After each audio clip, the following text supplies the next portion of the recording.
दोनों ये नहीं कुछ जवाब तो ये भी नहीं है सर प्लीज, अगर सब ऑडियंस से बोलने लगेंगे तो फिर मतलब नहीं सिविलाइज बहस का। मतलब आप ये कहें कि चूंकि आप डॉक्टर पे बिलीव करते हैं इसलिए खुदा पे बिलीव किए, क्या ये मिसाल आपको समझाने के लिए आर्गुमेंट है, इस पे आपको एतराज नहीं है। तो सिंपल बात ये है कि मैं अगर ये यकीन कर लूँ कि एक ओमनीपोटेंट उसकी मसलहत है, ये जो बच्चे मर रहे हैं ये मसलहत है उसकी, मुझे नहीं चाहिए थी मसलहत, उसकी मसलहत नहीं, यही तो समझना है, मतलब एक्सपीरियंस। अच्छा, इस आपने अभी मेरी बात पूरी सुनी नहीं। मैंने कहा आपका पूरा आर्ग्यूमेंट दो फॉल्स असम्पशंस पर है। एक फॉल्स असम्पशन मैंने बता दिया, दूसरा फॉल्स असम्पशन ये है कि इस दुनिया में इविल के होने का कोई गुड रीजन नहीं है, जबकि हमारे पास बाज रीजंस मौजूद हैं, हमारे पास बाज वजूहात मौजूद हैं। अगर इस दुनिया में इविल ना हो तो आप गुड को डिफाइन कैसे करेंगे? अगर जुल्म ना हो आप इंसाफ को समझेंगे कैसे? अगर तारीकी ना हो तो आप लाइट को समझेंगे कैसे?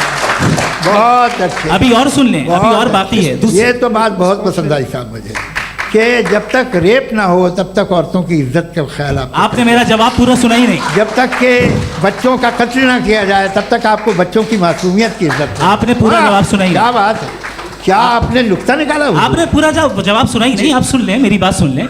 ये मैंने आपको एक चीज बताई। दूसरी चीज, इस दुनिया में हम आए हैं टेस्ट के लिए, हमारा टेस्ट हो रहा है और हर इंसान का अलग अलग अंदाज में टेस्ट होता है।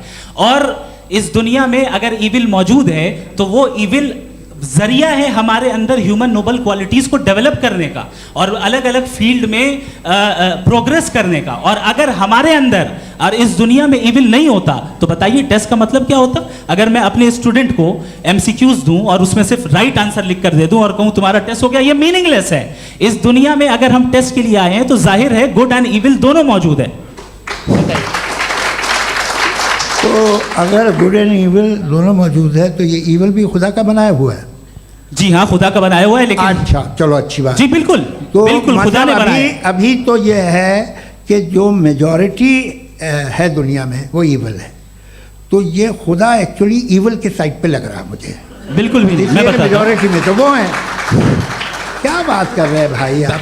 कोई भी जो मुंसिफ होगा, चाहे आपका अपना घर हो जिसके आप सबसे बड़े हैं, चाहे आपकी ऑर्गेनाइजेशन हो जो आप चलाते हैं, वहाँ पर आप इविल रखेंगे साबित करने को कि बाकी लोग शरीफ हैं? मेरी बात सुनिए, क्या ये आर्ग्यूमेंट ही गलत है? अगर कि जब तक के कोई इविल नहीं होगा तब तक के शरीफ आदमी शरीफ नहीं लगेगा। अगर एग्जामिनर गलत ऑप्शन दे रहा है तो एग्जामिनर इविल नहीं हो गया, जो गलत ऑप्शन को सेलेक्ट कर रहा है वो फेल होगा।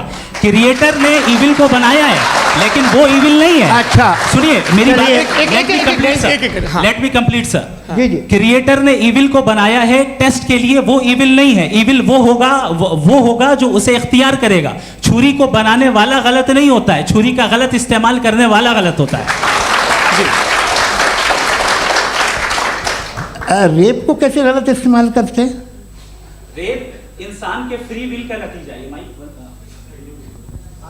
ये रेप कैसे गलत इस्तेमाल होता है? ये मुझे अब सुन लें, अब सुन लें। गलत इस्तेमाल होता है। हाँ मैं बता रहा हूँ ना, कैसे गलत? मैं बता रहा हूँ कि जो इविल इस दुनिया में मौजूद है उसके कई सारे तरीके हैं। एक तरीका इंसान का अपना फ्री विल है। अब अगर कोई रेपिस्ट रेप कर रहा है तो इसका गॉड का कसूर नहीं है, वो अपने फ्री विल का गलत इस्तेमाल कर रहा है, उसको सजा मिलनी चाहिए। अच्छा, और उसी के लिए जहन्नम बनाई गई है।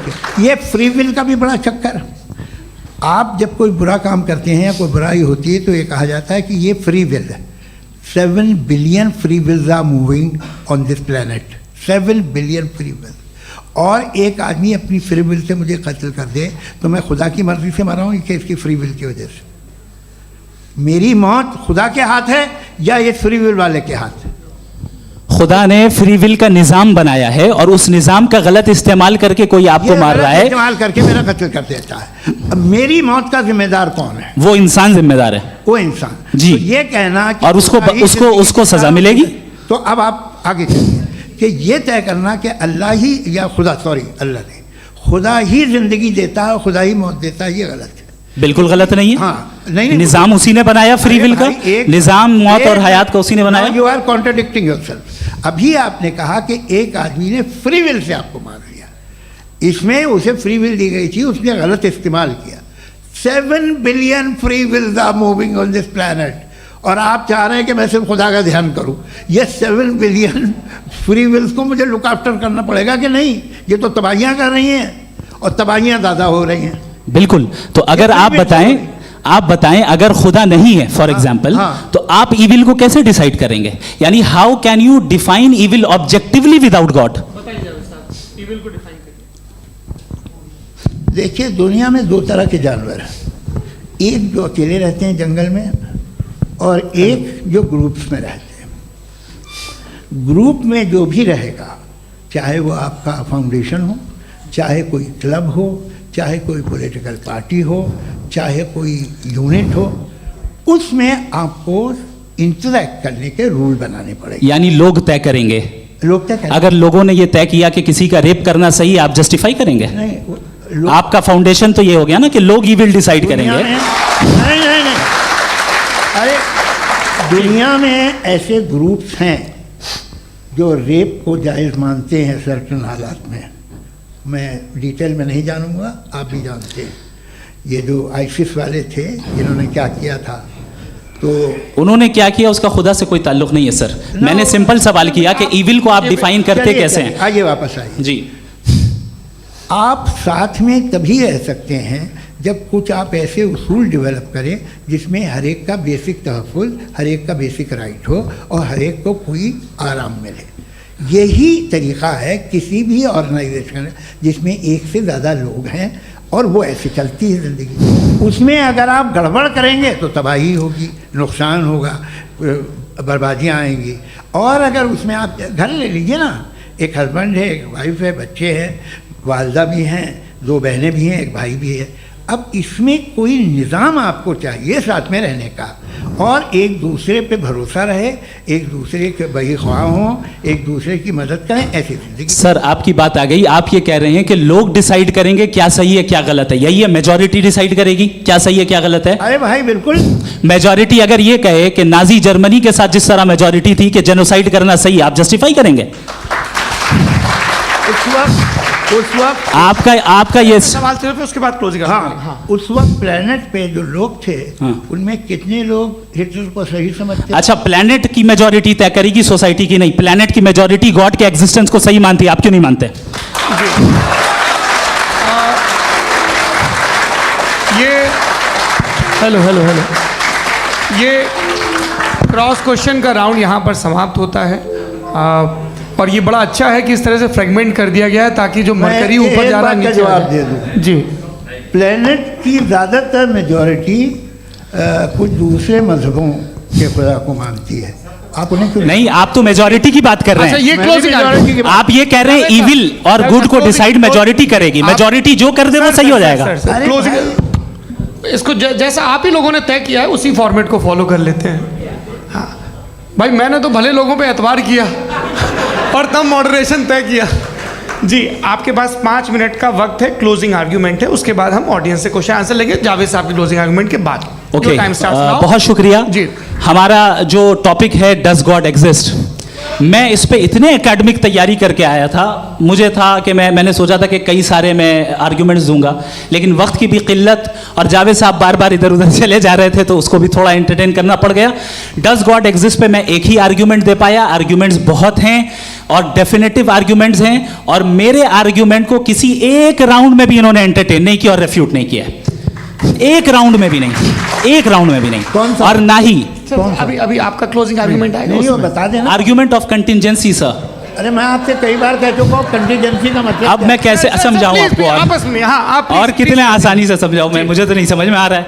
बस- आप अपनी- sir, argument sir, of contingency Urdu में बोल सकते हैं। हाँ, आप अपनी बात पूरी कर लें। जी। आखिरी 4 मिनट। दूसरी चीज, just a minute please ma'am, can I talk? दूसरी चीज ये है कि आपने एक तो इसका जवाब नहीं दिया, दूसरा आपने गॉड के ना होने पर कोई डेफिनेटिव आर्ग्यूमेंट नहीं दिया, सिर्फ मजहब पे बात कर रहे हैं आप। मजहब तो आज हमारा टॉपिक ही नहीं था। आज तो हमारा टॉपिक हो, आप मजहब से ले लेकर आईएस तक चले गए। भाई हमारा क्या ताल्लुक है उससे? We condemn them. और उसका गॉड से क्या ताल्लुक है? अगर कोई गलत काम कर रहा है, किसी ने किसी को कत्ल किया, किसी ने किसी का रेप किया, उसको सजा मिलनी चाहिए। और आपके पास कोई भी rational strong foundation of morality नहीं है। आपने कहा कि मेजॉरिटी तय करेगी सोसाइटी की, वो सही होगा। मैंने कहा हिटलर को फिर आप सही कहेंगे, नहीं, प्लैनेट की सोसाइटी की मेजॉरिटी तय करेगी। तो प्लैनेट की मेजॉरिटी गॉड के एग्जिस्टेंस को मानती है, आप कह रहे हैं ये रिलीजियस है। तो यानी आपके पास कोई स्ट्रॉन्ग फाउंडेशन नहीं है ऑब्जेक्टिव मोरालिटी का। ऑब्जेक्टिव मोरालिटी का अगर कोई फाउंडेशन है तो वो सिर्फ गॉड है, गॉड है, गॉड है। थैंक यू जी। ये मुफ्ती शमाइल नदवी साहब का क्लोजिंग आर्ग्यूमेंट था। अब हमारे पास जी जी ये बड़ा अच्छा है कि दोनों लोगों को मॉडरेटर से शिकायत भी और बोल रहे हैं भाई हमारी शाबाशी भी तो करते चलो। अब मेरी बात जी, आपके पास जावेद अख्तर साहब 5 मिनट का वक्त है, ये आपका क्लोजिंग आर्ग्यूमेंट है, टाइम रीसेट कर दें। जी देखिए, बहुत सारी बातें हैं। गॉड का डेफिनेशन दुनिया के किसी भी रिलीजन में है कि वो ओमनीपोटेंट है, ओमनीप्रेजेंट है, he is just, he is kind, he loves you and so on. मैं जब दुनिया देखता हूँ तो मुझे कोई ऐसा सुप्रीम पावर यहाँ दिखाई नहीं देती है जो इंसान की बहबूदी के लिए कुछ कर रही हो, कमज़ोर को बचा रही हो, मदद कर रही हो, जालिम को पीछे हटा रही हो। मैं नहीं देखा, तारीख़ में नहीं। एक तो अगर है और ये देख रहा है तमाशा, तो उसका होना न होना बराबर है। दोयम ये कि ये जो है, जब आप ये कहते हैं कि कायनात जिसकी कंटीजेंसी है, मैं देखिए वो लफ्ज़ इस्तेमाल किया मैं, तो ये कैसे हो सकती है भाई? और फ़ौरन आप सरेंडर कर देते हैं कि जाहिर है कि इसका बनाने वाला तो इससे 10,000 गुना था कॉम्प्लिकेटेड होगा। उस पर आपके होने पे कोई इतराज़ नहीं है। उसे वो टाइमलेस है, वो पहले से था, टाइम तो बहुत बाद में आया। ये सब आप मानने को तैयार है जिसका आपके पास कोई सबूत नहीं, आपके पास कोई रीज़न नहीं है। आपकी तारीख क्या है मज़हबों की? बिलीफ की, जो खुदाओं का बिलीफ है, ये कॉन्स्टेंटली गलत साबित होता रहा है। मतलब आप कहें कि अरिस्टोटल के ज़माने में तो सब जाहिल थे, वो भी इतने ही यकीन से खुदा पे यकीन रखते थे, जो अब नहीं रहा। ये भी नहीं रहेगा, आप लिख लीजिए।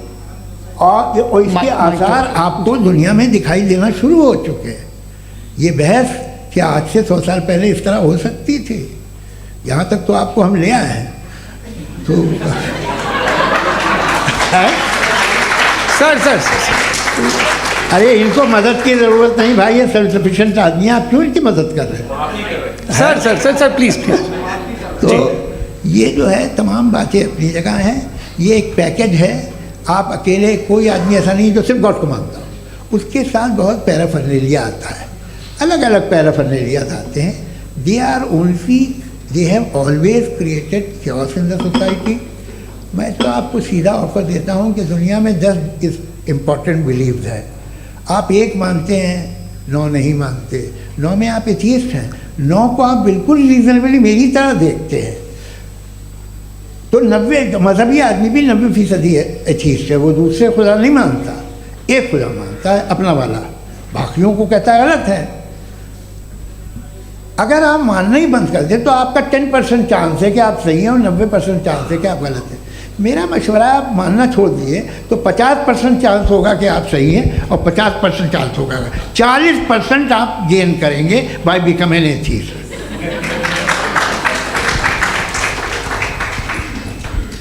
ये एक फरसूदा ख्याल है, ये ख़त्म हो रहा है। हो सकता है मेरी ज़िंदगी में ना हो, लेकिन ये हो जाएगा। जो बातें ये इनको आप मेटाफिज़िकल, ये वो ऐसे रिस्पेक्टेबल टर्म दे दिए, ये तो उन लोग के हैं जिन्हें ना फिज़िक्स मालूम थी ना मेटा मालूम था, ये उन्होंने आपको दिए हैं। जी बहुत शुक्रिया आप दोनों लोगों का। और अब इस बातचीत का आखिरी राउंड शुरू होगा, डज गॉड एग्जिस्ट की ये बहस मुफ्ती शमाइल नदवी और जावेद अख्तर साहब के बीच। आप लोग अपने अपने हाथ ऊपर करेंगे, मैं यहाँ से तय करूँगा। और माइक हमारे पास है क्या? एक ही माइक है ऑडियंस के लिए? 2 माइक है, एक इस तरफ एक इस तरफ, ठीक है। तो जी सबसे पहले हमारी सहयोगी हैं मारिया शकील जी, पूछिए सवाल। थोड़ा सा रुकेंगे ताकि कैमरे का फ्रेम आप पर आ जाए, आपकी तो प्रैक्टिस है टीवी की। जी नदवी साहब, मैं खुदा को मानती हूँ। पहले मैं इसी प्रमाइस से शुरू कर रही हूँ और ये बता रही हूँ आपको, मैं मानती हूँ। लेकिन कुछ सवाल हैं जो जावेद साहब ने उठाया, उसका जवाब आपको देना चाहिए। पहला सवाल ये कि गज़ा में सालों से छोटे बच्चे मर रहे हैं, वो उनको, अगर खुदा मर्सीफुल है, हम मानते हैं कि अल्लाह ताला में बहुत ताकत है, तो वो बच्चे क्यों मर रहे हैं? दूसरी बात ये कि अगर कंटिजेंसी की जो आप बात करते हैं, पूरे मुस्लिम ममालिक मिल करके भी उन गज़ा के बच्चों को क्यों नहीं बचा पा रहे हैं? क्योंकि अगर वो चाहते, क्योंकि अल्लाह ताला उन पर हुकूमत करते हैं, सब पर हुकूमत करते हैं, तो वो उनको क्यों नहीं बचा? जी, थैंक यू वेरी मच। बहुत अच्छा किया आपने इस चीज़ को जिक्र कर दिया, मैं इसको और अच्छे से एक्सप्लेन करने की कोशिश करता हूँ। देखें, जहाँ तक आपने कहा कि गज़ा के बच्चों को मारा जा रहा है, देखें दो वर्ल्ड व्यू है, एक एथीस्टिक वर्ल्ड व्यू, एक थीस्टिक वर्ल्ड व्यू है। बच्चे मर रहे हैं दोनों वर्ल्ड व्यू में, लेकिन हमारा वर्ल्ड व्यू कह रहा है कि रिकॉम्पेंस है, ये कह रहे हैं कि उनका मरना बेकार जाने वाला है, कोई उसका रिकॉम्पेंस नहीं है, चूँकि इनके यहाँ आखिरत और अल्लाह का कोई तसव्वुर या गॉड का कोई तसव्वुर नहीं है। आपने ये सवाल किया कि गॉड मर्सीफुल है, क्यों नहीं रोकता? ये मैंने बताया कि ये मिसकंसेप्शन है लोगों के दरमियान कि गॉड को सिर्फ मर्सीफुल और ओमनीपोटेंट समझते हैं। गॉड के सिर्फ यही दो एट्रीब्यूट्स नहीं हैं, गॉड के कई सारे एट्रीब्यूट्स हैं, उनमें से अल हकीम भी है, उनमें से ऑल वाइज भी है, ऑल नोइंग भी है। लिहाजा अगर इस दुनिया में किसी को तकलीफ आ रही है और गॉड उसको नहीं रोक रहा है, वो इसलिए नहीं रोक रहा है चूंकि इंसानों को फ्री विल दिया गया है। ठीक इसी तरीके से अगर एक डॉक्टर किसी छोटे बच्चे को इंजेक्शन लगा रहा है, उसे तकलीफ पहुंच रही है, उसके लिमिटेड पर्सपेक्टिव के एतबार से ये गलत हो रहा है और डॉक्टर बुरा है। लेकिन जब आप ब्रॉडर पिक्चर को देखेंगी, आपके और हमारे पास सिर्फ एक पिक्सल है, हमें इतना नजर आ रहा है कि गजा में कत्ल हो रहा है, लेकिन इसके पीछे कितना रिकॉम्पेंस उनको मिलने वाला है, पूरा पिक्चर गॉड के पास है। तो एक पिक्सल से आप पूरे पिक्चर को कभी भी जज नहीं कर सकती। आप इसमें कुछ जोड़ना चाहेंगे? आपको कुछ बोलना है इसमें? भैया आपने बहुत अच्छा जस्टिफिकेशन दिया। या आप वो जो वहाँ के प्राइम मिनिस्टर इजराइल के, उन्हें भेजिए, वो बहुत खुश होंगे। आप जस्टिफिकेशन दे देना कि अगर गॉड नहीं है तो बच्चे क्यों मर रहे हैं, आप बताएं। जी, वो ये सवाल पूछ रहे हैं कि अगर आप ईश्वर का अस्तित्व नहीं मानते हैं तो उन बच्चों की मौत को आप कैसे इंटरप्रेट करते हैं? भाई ये दुनिया जो है, जो ताकतवर लोग होते हैं वो एक नाइंसाफ़ी करते हैं। तो ये अच्छा काम है, आपके नज़दीक तो नेचर नाइंसाफ़ी पे मबनी है। अरे मेरे भाई, आप नेचर की कहाँ बात कर रहे हैं, तो इंसान की बात कर रहे हैं। तो फिर जब मैं इंसान की बात कर रहा था, आप नेचर की बात करने लग गए। क्रॉस एग्जामिनेशन नहीं। हाँ, अब आप मुझे बोलने नहीं देंगे तो अलग बात है, आप बोलिए, मुझे कोई चीज़ नहीं। जी नहीं, ये क्रॉस एग्जामिनेशन। मुझे बोल तो लेने दीजिए। जी बोलिए। क्या बात ये है कि ह्यूमन सोसाइटी तभी साथ में रह सकती है जब वो मोहब्बत से, एकता से, एक दूसरे के एहतराम करके रहे। इसके अलावा पॉसिबल नहीं है, अकेले तो इंसान रह नहीं सकता। वहाँ पर कुछ लोग हैं जो फाउल करते हैं, वो फाउल हमेशा से तारीख में होता आया है। आज ये हो रहा है, जो हो रहा है बहुत बुरा हो रहा है, बहुत जालिमाना है, बहुत जाबराना है। उसको आप कहें कि ये बच्चों को कॉम्पनसेशन मिल जाएगा या इसकी इंजेक्शन है, इंजेक्शन तो हेल्थ के लिए दिया जाता है। आप ये कह रहे हैं कि ये बच्चों की जो धज्जियाँ उड़ रही हैं ये इंजेक्शन है, ये टेस्ट है, ये टेस्ट है और उस टेस्ट में उनको ऐसा रिकॉम्पेंस मिलेगा जो आपके तसव्वुर के बाहर है। ये आप 3 बरस के बच्चे को बारूद से उड़ा के टेस्ट ले रहे हैं। वाह, वो नहीं ले रहा है, खुदा नहीं उड़ा रहा है, इजराइल उड़ा रहा है। जी, ये तो उसको कंडेम अगला सवाल लेते हैं प्रोफेसर पुरुषोत्तम अग्रवाल। मुफ्ती साहब, एक निवेदन आपसे है कि कम से कम थोड़ा सा माइक क्लोज, एक रिलीजियस और फिलोसफिकल कर मैं प्लीज। एक रिलीजियस और फिलोसफिकल ट्रेडिशन है जो ब्रह्मांड को यानी यूनिवर्स को ही अंतिम मानती है। सर्वम खलु इदम ब्रह्मम, this is Chandogya Upanishad, and it completely rules out the existence और नेसेसिटी, आपके शब्दों में necessity of a creator. The creation itself is the creator. तो एक मिनट प्लीज। दूसरा जो सवाल आपने अभी, जो आप बार बार कह रहे हैं कि भगवान विद्वान भी है, वाइज, सब जानने वाला, तो अगर विजडम में दुनिया भर के पापों और अत्याचारों को बर्दाश्त करना शामिल है, तो फिर इसका मतलब ये हुआ कि अगर मैं फ्री विल से उसको अपोज करता हूं तो ईश्वर की विजडम और मेरी फ्री विल में कॉन्ट्राडिक्शन है। Because when I am opposing whatever is happening in Gaza, then I am opposing the God's will और गॉड्स विजडम। जवाब लेते हैं तो गॉड की विजडम में, एक मिनट सर प्लीज सर, ये एक जुमला, गॉड की विजडम है कि गाजा में जो कुछ हो रहा है वो हो रहा है, मैं उसको अपोज कर रहा हूं, तो मैं गॉड की विजडम के खिलाफ जा रहा हूं। एक सवाल। दूसरा ये नहीं आपने दो ऑलरेडी कि सर आप और सवाल कर लें, लेकिन मुझे दो जवाब दे सर, दीजिए। सर, पहले आपने ये सर, कहा, सर, सुनिए मेरी बात सुनिए। भाई इजराइल के सर, वर्ड के सर, मुताबिक तुम्हारा ठीक हो रहा है ना? प्रोफेसर, नहीं हो रहा है, ठीक नहीं हो रहा है। मैं बता रहा हूँ क्या हो रहा मुताबिक है। तो आप मैं- तशरीफ रखिए, मैं बता रहा हूँ क्या हो रहा है।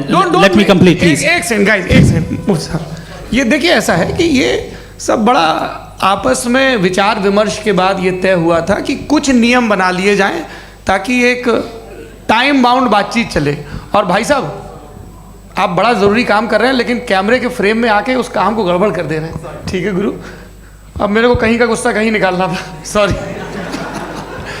नहीं, कोई गुस्सा नहीं है जी। तो प्रोफेसर ने सवाल पूछे, आप उनके जवाब दें। और थोड़ा ये सब लोग थोड़ा ख्याल रखें भाई, सवाल संक्षिप्त रखें जी। आपने दो सवाल किया। सबसे पहला ये कहा कि हमारे पास ये कॉन्सेप्ट है कि ये यूनिवर्स खुद नेसेसरी बीइंग है, creation itself is the creator. How irrational is this कि मैं एग्जिस्ट करूंगा बाद में, लेकिन अभी एग्जिस्ट कर भी रहा हूं, यानी एक ही टाइम में एग्जिस्ट भी कर रहे हैं, नहीं भी कर रहे हैं। This is not true. दूसरी चीज आपने कहा कि अगर इजराइल में, सॉरी माफ कीजिएगा, Israel doesn't exist, occupied Palestine में अगर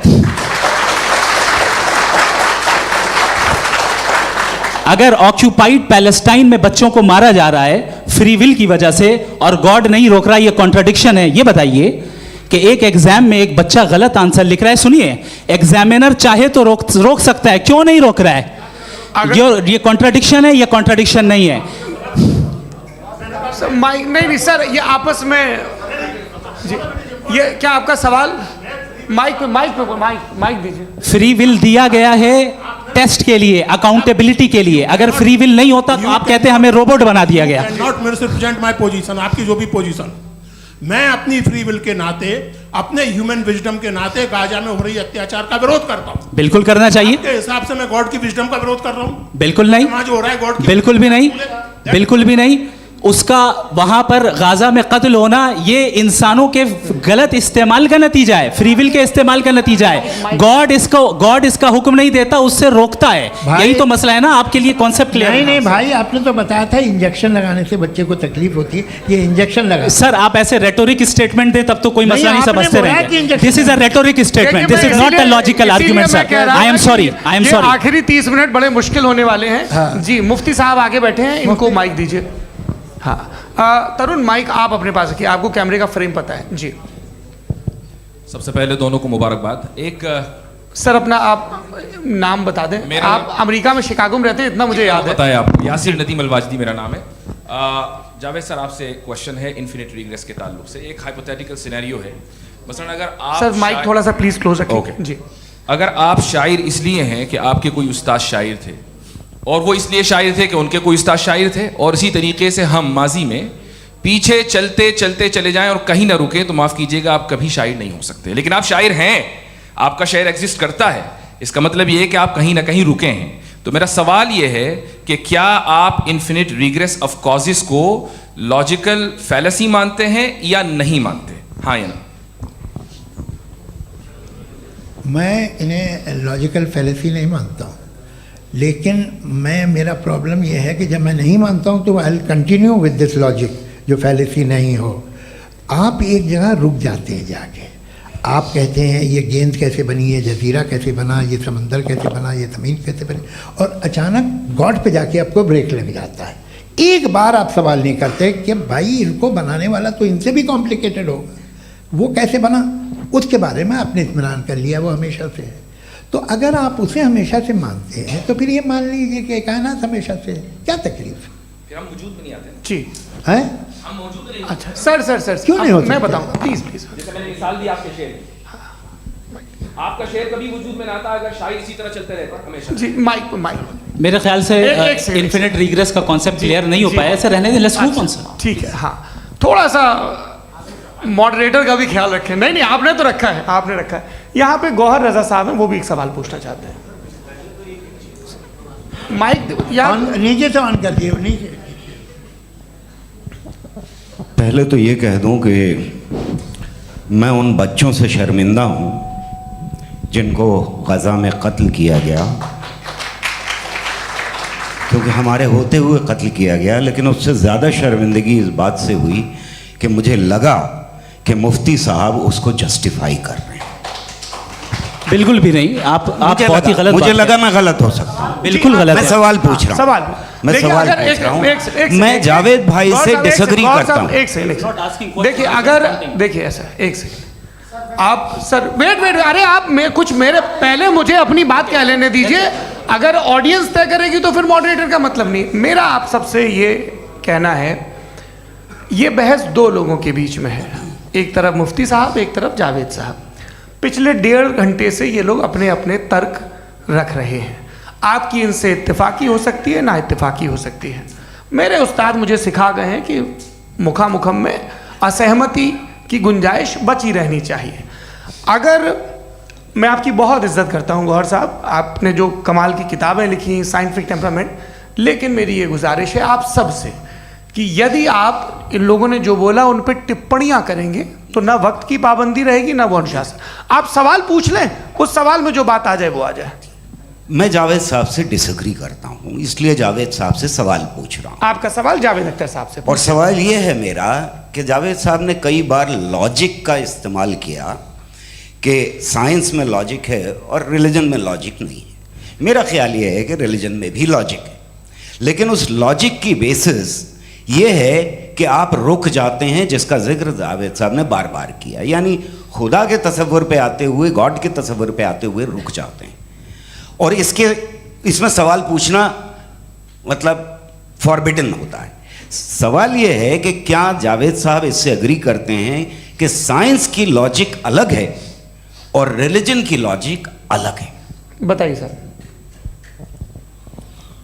देखिए, 3 चीज़ें हैं। साइंस है, एक है मंतिक है, इस्तिदलाल है, और एक जो है कुछ भी नहीं है, फेथ है, अकीदा है। मैं अकीदे की लॉजिक का कायल नहीं हूँ। मुझे आप इस्तिदलाल से, लॉजिक से, रीज़न से समझाइए, मैं मानने को तैयार हूँ, मेरा क्या नुकसान होगा। लेकिन ये कि अकीदे पे मैं नहीं जा सकता हूँ। अकीदे का मतलब है कि तुम ये मान लो, सवाल ना करो, ये नहीं।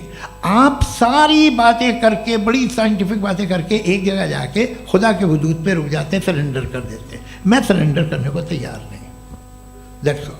जी, ये आगे सर बैठे हुए हैं, इनको माइक दीजिए। भाई वो आप पूछना चाह रहे थे ना भाई? हाँ, नहीं मैं ये थैंक यू जी। आपका नाम? आसिम इफ्तिखार। आसिफ जी, पूछिए। सर, जावेद सर से सवाल है कि आपने अपने माइक थोड़ा करीब रखिए। अपने क्लोजिंग स्टेटमेंट में ये बात कही थी कि मज़हब का जो फ्यूचर है वो ज़्यादा दिन नहीं जाने वाला है, लेकिन मैं देख पा रहा हूँ कि जो ऑक्सफोर्ड यूनिवर्सिटी की एक स्टडी है 2011 में हुई है, जिसके 50 एकेडमिशियंस ने इसको अंजाम दिया था, उसमें वो ये कहते हैं कि जो फेथ इन गॉड है वो इनबिल्ट है ह्यूमन नेचर के अंदर, जिसको हम कहते हैं फितरत के अंदर शामिल है वो। और वो ये कहते हैं कि अगर कोई ये समझता है कि मज़हब को वो ख़त्म कर देगा तो ये उसकी गलत फहमी है। तो आप इसके बारे में, इस स्टडीज़ के बारे में क्या कहते हैं? ठीक है, मैं उनसे एग्री नहीं करता हूँ। वो कौन से प्रोफेसर होंगे, ऐसा उनके क्या पास डेटा है, इन्होंने डेटा के बेस होगा। डेटा क्या हो सकता है? फ्यूचर का डेटा तो नहीं हो सकता ना उनके पास, प्रेजेंट का डेटा हो सकता है। डेटा आपने सुना 100 साल पहले का बाद का डेटा? मैंने तो नहीं सुना आज तक। तो आज उनकी ये राय है और होगी राय, ठीक है। दुनिया में तरह तरह की राय है लोग, लेकिन मैं समझता हूँ कि वक्त के साथ इंसान ज़्यादा से ज़्यादा रीज़नेबल और लॉजिकल होता जा रहा है। आज आप देखिए वेस्टर्न यूरोप में क्या परसेंटेज है नॉन बिलीवर्स की, बहुत हाई। वहाँ चर्च खाली पड़े होते हैं। तो अल्टीमेटली तो इंसान कोई ऐसी बात बहुत अरसे तक नहीं मान सकेगा, चाहे गलत या सही, जो उसे, उसके दिमाग को, उसके जहन को, उसकी लॉजिक को अपील न करे। वो कह रहे हैं तो ऑक्सफोर्ड के होंगे तो कैम्ब्रिज के होंगे, तो मुझे क्या लेना देना। उनका डेटा मुस्तकबिल का नहीं हो सकता है। जी। दीपक, हाँ पूछिए। मैं आऊँगा, अभी पीछे की साइड भी आऊँगा, माइक वहीं भेजूंगा 2-3 साल के लिए। जी जावेद साहब, आपसे सवाल है। नमस्ते। अरे भाई सर, अगर आप ही लोग को तय करना है तो फिर 200 लोग तय कर लें। ये एक साथ नहीं sir, please don't do this sir. Everybody has a right sir, but we can only take selected questions. No sir, ये यंग लोग भी हैं तो इनकी ये अब उतने यंग, भाई आप यंग हैं कि नहीं हैं? एक मिनट, वो कह रहे हैं वो भी यंग हैं साहब, आप उनकी नौजवानी पर दावा उनको ही करने थे। हाँ मुफ्ती साहब आप यंग, हाँ पूछे। अरे भैया सर, मेरा सवाल ये है, कुछ इनसे भी तो पूछो। जी नहीं, बस आपसे एक सवाल है। जैसे एथीस्टों के पास अपने जो ईश्वर को मानते हैं उनके पास अपने सोशल गेट टुगेदर्स हैं, 5 रोज़ आज क्रिसमस आने वाला है, होली है, दिवाली है, ईद है। एथिस्ट क्या ऑफर कर रहे हैं? मतलब मैं इनकी दुकान से बोलूँ, मैं आना चाहता हूँ उस तरफ, पर मैं अट्रैक्ट नहीं हो पा रहा हूँ। मैं सोशल गेट टुगेदर्स क्या है आपके पास? वो ये कह रहे हैं कि जो धार्मिक लोग हैं, अलग अलग धर्म के लोग, उनके उत्सव त्योहार कांग्रेगेशन बहुत हैं। अब आपको मैं एक सुनाता हूँ, यहाँ हिस्टोरियन भी बैठे हैं। मृदुला जी आप बताइएगा सही है कि नहीं।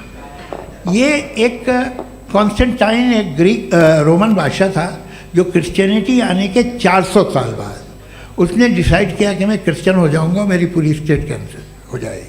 उस ज़माने में ऐसे ही होता था, राजा जो धर्म इख्तियार करता था वो जनता भी कर लेती थी।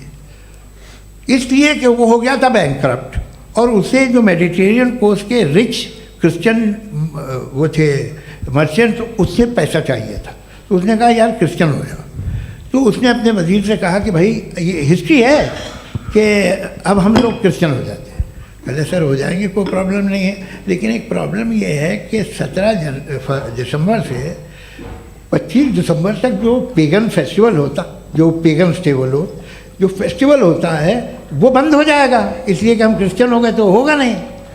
तो वो बच्चों को बहुत बुरा लगेगा, पब्लिक को बहुत इन्जॉय करते हैं, ख़ासतौर से 25 को मेन डे।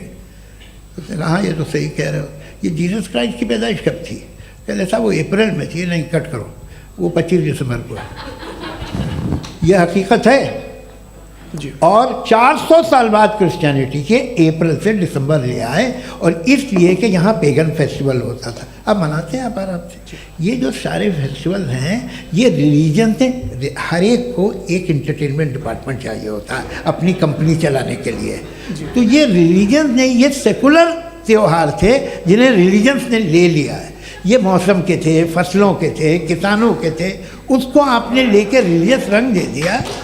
ये कोई रिलीजन से थोड़ी आए आप। अच्छा हमें देखिए, हम तो मुल्द हैं, हम ईद मनाते हैं, हम दिवाली मनाते हैं, हम होली मनाते हैं, हम क्रिसमस मनाते हैं। बम्बई की फिल्म इंडस्ट्री की सबसे बड़ी होली हमारे घर में होती है, सबसे बड़ी ईद हमारे घर में होती है। वो हमारी सोशल वो है, हमारे हेरिटेज है। ऐसा थोड़ी है कि we will throw the baby along with the water.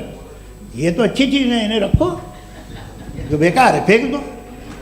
जी हाँ, हेलो जी, मेरा सवाल नादवी जी से है। जैसा कि आपने बोला कि गॉड टाइम के भी परे हैं, और गॉड इतनी कॉम्प्लेक्स चीज़ है कि उसे ह्यूमन माइंड समझ नहीं सकता, और गॉड ने अर्थ पे फ्री विल भी दे दी है। तो आप अपना वक्त ज़ाया क्यों कर रहे हैं गॉड के बारे में बात करके? अपन को तो बात करनी चाहिए कि सोसाइटी को बेहतर कैसे करें। जी, मैं गॉड वही बताता है सोसाइटी को कैसे बेहतर करें। अभी मैं आपका जवाब देता हूँ।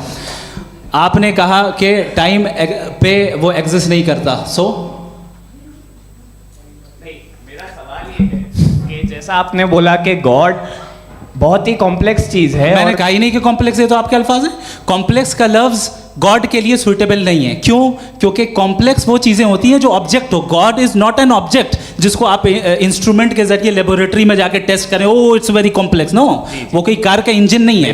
वो फिलोसॉफिकली नेसेसरी बीइंग ऐसी बीइंग है जो सिंपल बीइंग है। हाँ, आप उसको मुकम्मल तौर पे उसकी तमाम हिकमतों को जान ले और हर चीज़ को जान ले, ये पॉसिबल नहीं है, क्योंकि वो ऑल वाइज है, आप ऑल वाइज नहीं है, और वो खुदा है, वो आपको सारी चीज़ें बता दे, ये ज़रूरी नहीं। मेरा सवाल ये नहीं था। मेरा सवाल ये था कि जब गॉड इतना परे है इस दुनिया से कि उसने अर्थ पे फ्री विल भी दी है, हम सब ह्यूमंस की फ्री विल है, और जो सोसाइटी में हो रहा है वो अपन लोग डिसाइड करेंगे, तो अपन लोग डिसाइड नहीं करेंगे ना, अपन लोग डिसाइड नहीं करेंगे। गॉड जो है, गॉड ने वो उसकी ज़ात, उसकी एग्जिस्टेंस टाइम एंड स्पेस से परे है, लेकिन वो हमारा टेस्ट ले रहा है, और उसी गॉड ने हमें बताया कि तुम्हें क्या करना है क्या नहीं करना है। तो जाहिर उस गॉड की बात सुनेंगे ना हम। जी, वो पीछे एक चश्मा लगाए जो मैम खड़ी हैं, उनको दीजिए। हाँ, आप जी जी बिल्कुल आएंगे। देखिए मैं कोशिश कर रहा हूँ सब तरफ जाने की। हाँ, उनको दीजिए माइक। जी, हेलो सर, मैं ओमनी प्रेजेंट नहीं हूँ, टाइम पाबंद हूँ, और जहाँ तक कोशिश कर सकता हूँ करूँगा। जी, अपना नाम बताइए। मेरा नाम उर्सुला है, मैं दिल्ली यूनिवर्सिटी की एक स्टूडेंट हूँ, और मैं स्टूडेंट फेडरेशन ऑफ इंडिया से हूँ।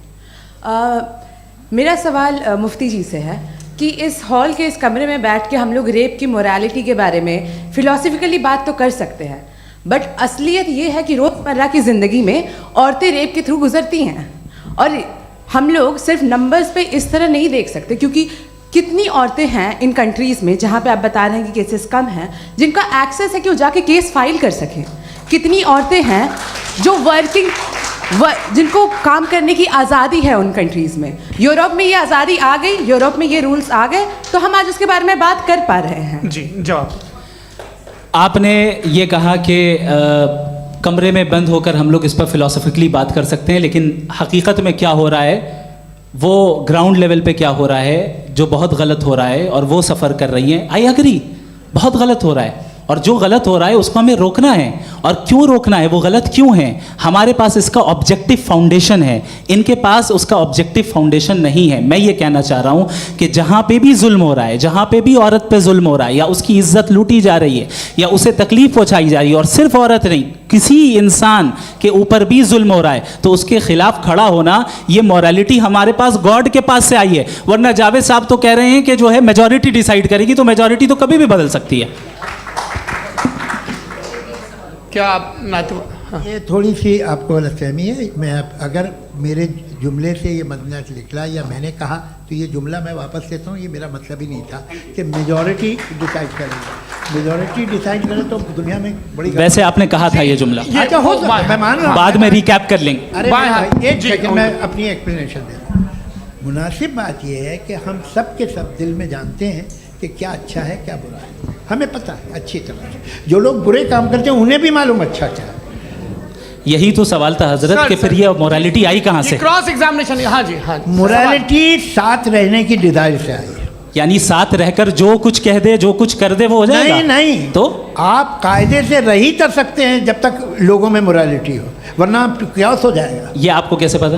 जी, हमने देखा ना, जहाँ मोरालिटी का क्यास हो गया, हम देखते हैं। कहाँ पे देखते भाई? दुनिया में।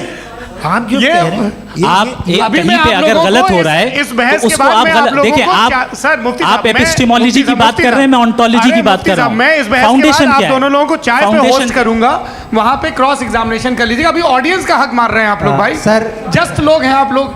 और ये भाई ये हाँ, उधर आएंगे, जी सर आएंगे। अच्छा सर, मेरा नाम लईकुर रहमान है और मैं अलीगढ़ मुस्लिम यूनिवर्सिटी का स्टूडेंट हूँ।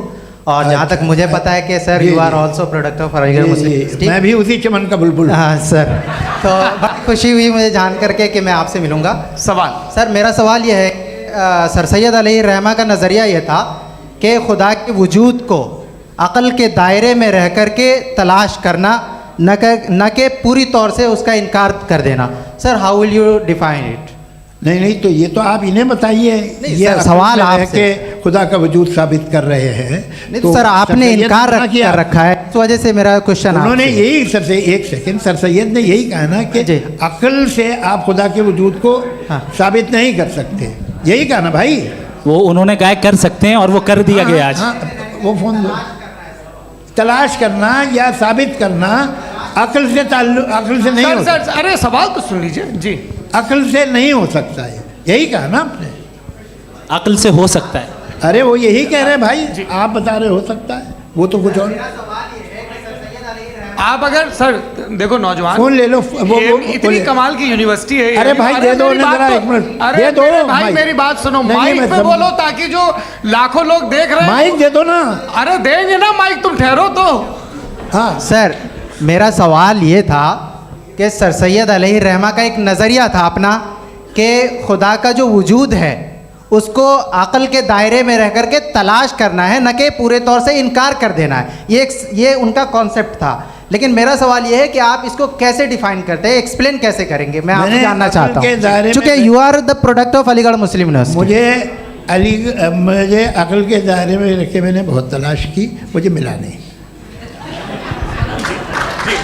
हाँ, ये इधर वो चश्मा लगाए जो, हाँ उनको दे दीजिए।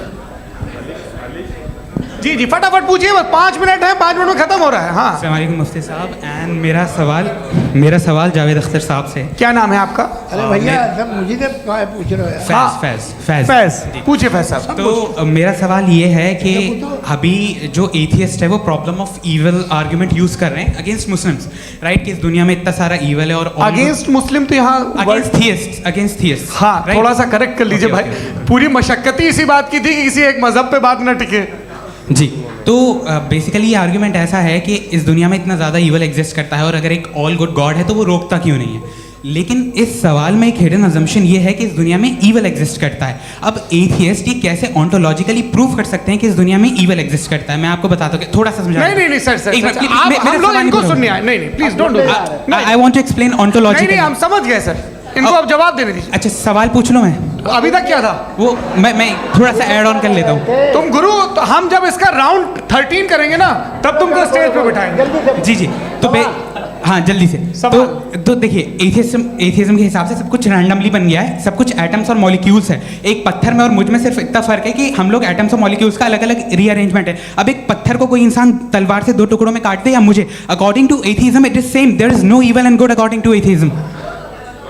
जी अच्छा फैज साहब का सवाल ये है कि हाँ कोशिश भी करते तो इससे गलत सवाल नहीं कर पाते।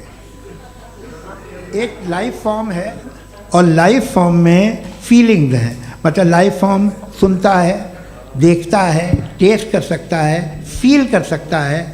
तो उसकी जो ये जो क्वालिटी इस बबल में आ गई हैं वो जानवर में भी है, इंसान में भी है। तो जाहिर है कि उसे कोई तकलीफ पहुंचेगी तो चूंकि उसके पास वो सेंसिटिविटी है तो मैं करेगा। पत्थर में वो सेंसिटिविटी नहीं है। तो ये क्या सवाल हुआ कि अगर पत्थर को काटा तो पत्थर को तकलीफ नहीं होती, तो आपको काटे तो आपको क्यों तकलीफ हो? बैठ जाइए। जी हाँ अगला सवाल। हाँ पूछे जी जावेद अख्तर साहब। अरे भैया सब आप लोग मुफ्ती साहब को छोड़ रहे हैं, तो मेरे ही पीछे पड़े हैं क्या? फिर चलो बोलो भाई। You asked how God can exist when children die in Gaza. हाँ? You asked how God can exist when children die in Gaza, and you also mentioned the rise of atheism in Europe. But the same events also are leading many atheists and non-believers to turn towards faith. How do you interpret this contradiction, where suffering pushes some away from God, yet brings others closer to belief? देखिए आपको एक बात बताऊं, दुनिया perfect तो कहीं भी नहीं है, हर जगह कुछ खामियां हैं। बेटा एक मिनट, मैं आप ही को कहेंगे। देखो वो तो कुछ खामियां, कमज़ोरियां, खराबियां सब जगह है। लेकिन अगर देखोगे ईमानदारी से कि दुनिया सबसे ज़्यादा महज़ब कहाँ है, एक आम शहरी को कहाँ हुकूक हासिल हैं, वो बोल सकता है, अपनी मर्ज़ी से काम कर सकता है, अपनी मर्ज़ी से राय दे सकता है, हुकूमत के ख़िलाफ़ बोल सकता है, बरसरे इक़्तिदार लोगों के बारे में बोल सकता है, सरमायादारों के ख़िलाफ़ बोल सकता है। तो आपको ये स्कैंडिनेवियन कंट्रीज़ में मिलेगा, वेस्टर्न यूरोप में मिलेगा। मैं नहीं कह रहा वो परफेक्ट है, बिल्कुल नहीं, वहाँ बहुत ख़राबियाँ भी हैं, परफेक्ट तो कोई। लेकिन जिन जिन मुल्कों में, लैटिन अमेरिका देखो, गल्फ़ देखो, वहाँ पर आपको ये ज़रूर है कि रेप नहीं होते होंगे। रेप की ज़रूरत क्या है भाई? उसको तो ख़रीद लो, घर में रखो, सड़क पर रेप करने की क्या ज़रूरत है? मगर सुनिए, मगर हकीकत ये है कि वहाँ शख्सी आज़ादी राय देने की, बोलने की नहीं है। जी ये एक आखिरी सवाल मुफ्ती साहब से। हाँ मैम, इनको माइक दीजिए। शुक्रिया। मेरा नाम मनीषा है, मैं हरियाणा से आई हूँ। मैं मुफ्ती साहब से एक बात पूछना चाहती हूँ। आप बार बार जावेद साहब को कॉन्ट्राडिक्ट तो कर रहे हैं कि आपने ये कहा, लेकिन आप भी अजम्पशंस के बेसिस पे बात कर रहे हैं। आपने खुदा के होने का कौन सा प्रूफ पेश किया है, खुदा की एग्जिस्टेंस का? अब इस सवाल को अलग रहने दीजिए, कौन एथीस्ट है कौन नहीं है। और दूसरी बात जो आपने एक छोटी सी कही थी कि ये फ्री विल का इस्तेमाल करता है इंसान अपनी, लेकिन इस फ्री विल का इस्तेमाल में मतलब खुदा ने ये दे दी सबको ये इजाज़त कि वो कितना घिनौनापन और कितने ज़्यादा ख़राब से ख़राब तरीके इस्तेमाल कर सकते हैं। जवाब सुनते जी। आप फ्री विल को मानती है ना, या अब कहती है कि फ्री विल नहीं है ना? मानती है ना? तो अब आपके पास इसका कोई एक्सप्लेनेशन नहीं है कि अगर एक इंसान उस फ्री विल का इस्तेमाल करके गलत काम कर रहा है और बच के अच्छी ज़िंदगी गुजार के निकल जा रहा है, उसका कोई रिकम्पेंस नहीं है। हमारे वर्ल्ड व्यू में जो इंसान गलत काम कर रहा है उसको भी रिकॉम्पेंस यानी उसका बुरा बदला मिलना है, और जो सही काम कर रहा है उसको सही बदला मिलना है। लिहाजा जो फ्री विल है वो इस तरीके से है कि एक लिमिटेड टाइम तक खुदा ने मोहलत दी है। ऐसा नहीं कि छूट दे दी, जो करना है करते रहो हमेशा। वक्त आएगा जब एग्जाम का टाइम खत्म होगा तब रिजल्ट आएगा, दौराने एग्जाम जबरदस्ती आपको नहीं बताया जाएगा। अरे भाई एक सेकंड, जी, एक सवाल मुफ्ती साहब से मेरा, सर, मुफ्ती साहब से एक सवाल। रुक जाइए, आपसे फोन, आप इसके बाद आपसे यही रहेंगे वो। हाँ बोलिए। मैं मुफ्ती साहब एक ही सवाल करता हूँ कि अगर जो हो रहा है फ्री विल से हो रहा है और एक दिन बरोज़ क़यामत इंसाफ होगा मैशर में वगैरह वगैरह, तो दुआ क्यों मांगते हैं लोग? दुआ मांगते हैं इसके मतलब है अभी भी उसने ये डिपार्टमेंट रखा है कि मैं रोज़मर्रा की ज़िंदगी में बिल्कुल बिल्कुल ही कैन। तो तुम कैन हो, तुम मुझे नौकरी दिला देते हो, मेरे बेटे को ग्रीन कार्ड दिला देते हो, और 45,000 बच्चे मरते हो उन्हें रोकते नहीं हो। नहीं तो क्या आप ये कह रहे हैं कि इस दुनिया में जालिमों को कभी पकड़ ही नहीं होती है? अरे जो भी पकड़ होगी वो बच्चे रोते हैं। बिल्कुल, देखिए मैंने अपने ओपनिंग स्टेटमेंट में यही कहा था कि जनाब जावेद साहब सिर्फ इमोशनल आर्गुमेंट देंगे। This is an emotional argument. ये छोटे मोटे इसके पीछे का रीजन मैंने बताया क्या है। देखिए मैं इसके पीछे का रीजन क्या है मैंने बताया। मंच से आप लोगों को सज्जनों इसलिए कह रहा हूं ताकि थोड़ा सा आपके कॉन्शियंस पे जोर रहे कि आपको ऑर्डर बचा के रखना है। वक्त तय हुआ था, ये वक्त पूरा हुआ, आपने इतने धैर्यपूर्वक सुना, मैं आप सबका बहुत बहुत शुक्रगुजार हूं। यदि इन दोनों विद्वानों की इच्छा होगी तो कभी हम इस बातचीत का राउंड 2, राउंड 3, यही तो देखिए खूबी है इंसान की कि बहस मुबाहसे में वो पड़ा रहता है। आप लोगों ने बड़े धैर्य का परिचय दिया, बहुत बहुत शुक्रिया। इसी के साथ ये बातचीत यहाँ पे समाप्त लोग को होती है। मैं एक बात बता दूं, ये सारी बहस हो गई, अब मुफ्ती साहब और बड़े मुफ्ती साहब इन साथ के साथ मैं खाना खाने वाला हूँ। अच्छा